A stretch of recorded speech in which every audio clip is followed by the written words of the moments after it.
mean, I danced most of my childhood, and I went to schools like performing arts magnet schools. Like went to Hamilton Music Academy, which has a dance program, and so dance was always around. And I think, I don't know, when I was maybe 15, I started going to take classes at Lula's. So it was just kind of like a natural progression. Like if you were trying to do that. So basically, like by the time I was at SMC studying dance, like I was already apprenticing at Lula's, like to be in the company, you know? And I actually was in my first year, maybe it was I don't even remember anymore if it was my second or third semester at SMC. In the middle of the semester, someone couldn't go on tour, and they needed someone, and they asked me, and I basically left. I always joke to say I left college to join the circus, but I left to go, you know, and then I didn't look back. Like I was just in the company, and you know, so and so I did that for I think like 3 years. It was a pretty amazing experience, you know. We should talk about what is Lula Washington for people who don't know, because I didn't know Lula Washington until I moved to LA. West, yeah. Yeah. So Lula Washington is this amazing figure. She's you know, it used to be more of an all black dance company, but now it's very universal. In fact, I like to call it where the level that they're at now, the West Coast Alvin Ailey. That's exactly what I equated to. Yeah. Oh, I'm so glad, because I was like, am I the only one who calls it that? No.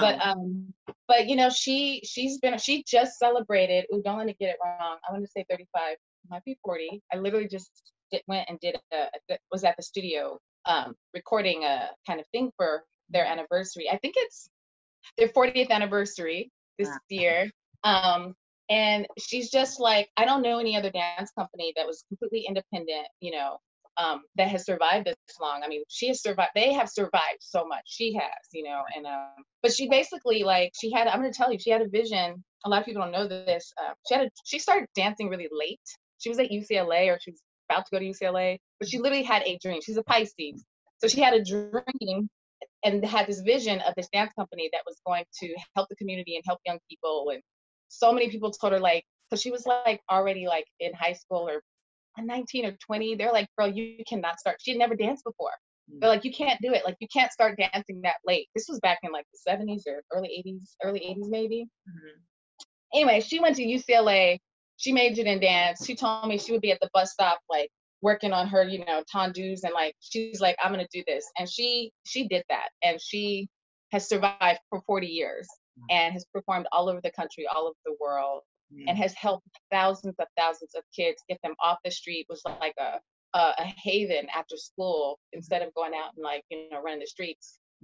Women, young girls and boys were coming there to, like, you know, dance. And she's amazing. She's amazing. And so she's family. Like her daughter Tamika, who also has danced for years and now is kind of like, you know, being groomed to take over. She's like my big sister. And like, for me, that was so important as a creative, because like I lost my mother when I was 13. Okay. And so it was like the family I needed. It was like the resource I needed to kind of really, it saved my life, you know, and also gave me so many, like, you know, tools and like discipline and all those things that like either sports or some, you know, artistic outlet will give you as a young person. And so I actually ended up teaching dance years later to kids, which I never thought I would do. And I had such an amazing, you know, foundation for that, with like watching her as a mentor, and the mindset of like giving back to the community and all that fun stuff. So why don't you take a moment, subscribe. We'll see you next time.